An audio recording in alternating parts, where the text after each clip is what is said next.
What is up, guys? Welcome back to the channel, and today we are working on my dad's 2004 Ford F-150 with a Triton 5.4 liter. And yes, I know, you're all going to go, oh God, Triton, we are so sorry for you. Well, it runs. We've had this truck about 6 months, haven't had any issues with it that weren't there when we bought it. Yeah, just minor stuff just maintenance stuff. It's got 176,796 miles on it. And runs fine. It came from Arizona, and it was an old man's truck, so it's never really been beat on. Starts right up. Zero rust. And when I say zero rust, I mean zero rust, as in the drive shaft underneath is still silver. I'm pretty sure it's a steel drive shaft. I don't think it's aluminum. The bolts for the suspension, still silver, no rust. There's just a little bit of just surface rust on a few of the bolts, but they're not even completely rusted over. Like, there's just like a little rock chip sized spot of rust. I mean, this truck's immaculate outside. Inside's pretty good too. I mean, the seat's worn down a little bit, but it's got 170,000 miles on it, so, you know, seat's gonna have a couple of cracks in it. It's not ripped at all.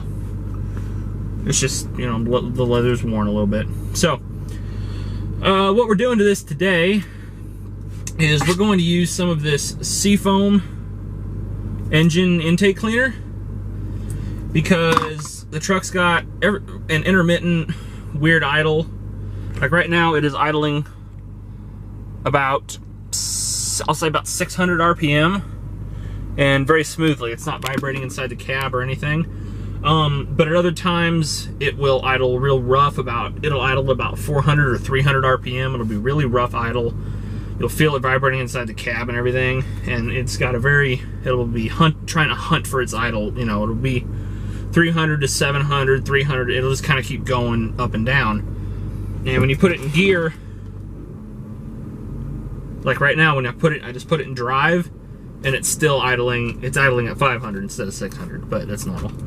And it's fine right now.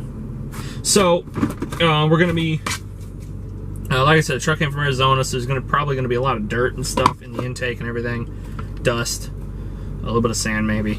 So we're gonna use this stuff to clean it out, clean out the carbon and everything. 'Cause especially if it was old person driven, they have a tendency to carbon up. So that's what our adventure for the day is going to be. So I'm gonna put the camera down and get rolling. My dad just put the tailgate down, that's where everything's shaked. So what you want to do when you're going to do the Seafoam is, and by the way, I'm not sponsored by Seafoam or anybody, quite obviously, with 98 subscribers. By the way, thank you for that, because we're almost at 100. We're gonna hit my goal of 100 by the end of 2020. That was a big bump. Anyway, obviously want to read the directions, and step one is get the vehicle up to operating temperature to get the intake and everything warmed up and whatnot and what all. So that's what we're doing. Going for a little drive on country roads. There we go. Going for a little drive on country roads to get everything warmed up, and then when we get back to the house, I will elaborate further on what the directions say. Okay, so what the instructions say to do next is take the intake stuff off so you can get to the throttle body, stick the hose in there, and then put it back on. But because you can't actually get to anything that you need to get to, you have to take the air cleaner out, shove the straw in, put the air cleaner back in, and just get creative on your own. So now you want to start the vehicle, let it get to idle for a second, and then just rev it up to like 1500 RPM, 1000 RPM, and just spray this in there, and it'll do its thing, kind of. So that's all you really got to do there. Okay, so we have finished spraying the Seafoam in, as you saw in the last clip. It was just a time lapse on my GoPro, because you couldn't have heard me talk anyway. So now we were able to put the air cleaner back in. After it was running, it ran fine with the air cleaner out. So put the air cleaner back in, put it all back together, and now we wait 10 to 15 minutes for it to hot soak on everything, and then we will start it up. And you want to go out and drive it, and you want to drive it like you stole it to help burn everything out, blow everything out, clear the cobwebs, etc. So that's what we're going to do.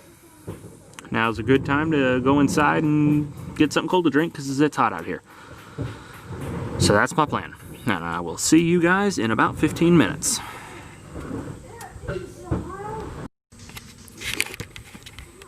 Alrighty then, our 15-minute waiting period has ended, and we are going to go and hop in the truck and go for a drive as soon as I get my GoPro fired up to catch a video of behind us. And after we start driving, it'll make sense on why. I'm gonna go hop in the truck and we'll go for our test loop ride.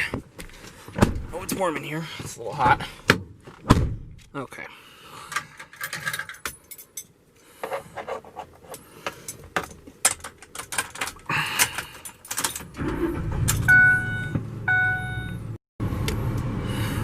Backing up.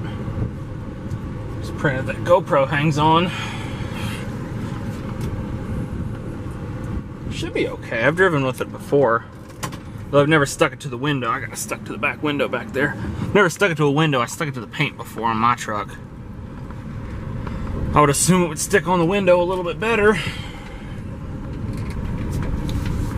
So basically what this stuff does is by heat soaking, it loosens up all of the carbon and everything, and then as you're driving, it just sucks it all out. So what I'm going to do is I'm going to turn overdrive off so it keeps the engine RPMs up a little higher. I'm going to sit you down there so I can put my seatbelt on.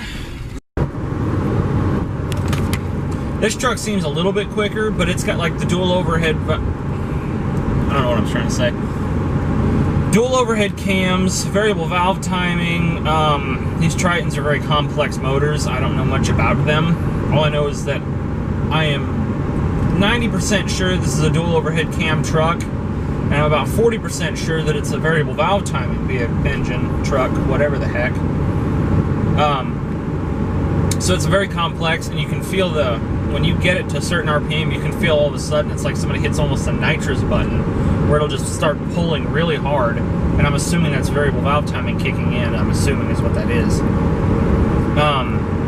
My mom's van has variable valve timing on it too, but I don't think it's as drastic as this one. But anyway, so it's a little hard to tell if it picked up any more power or not, but it's running fine still, so I didn't break anything. Time will tell, I guess, if the idle problem is fixed. Slow down. I'm definitely not driving right now. You can't see my speedometer. There, now I can see my speedometer. There's nowhere good to hold this. Okay. I gotta keep this low so if a cop passes me, they won't immediately see that I'm doing something bad. I'm still driving, as you can tell. I'm not looking at the camera, I'm looking at the road, which you can probably obviously tell. So yeah, like I said, time will tell if we fixed the weird idle issue or not.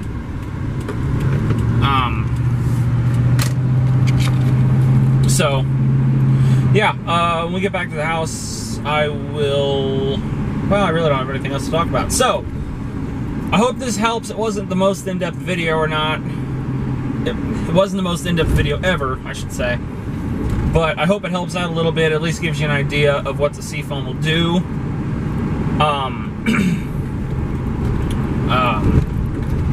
Yeah, it gives you an idea of what the Seafoam will do. I can testify on my green truck, it made a huge difference in how it drove and how well it drove and ran and idled and started and everything like that. My truck starts so much better now. So yeah, thank you for watching. Hope this helps. Please consider subscribing if you so wish, and if you don't wish, hit that button anyway just to help me out, make me feel a little bit better. Thanks for watching. I hope you have a good day. God bless you and stay safe.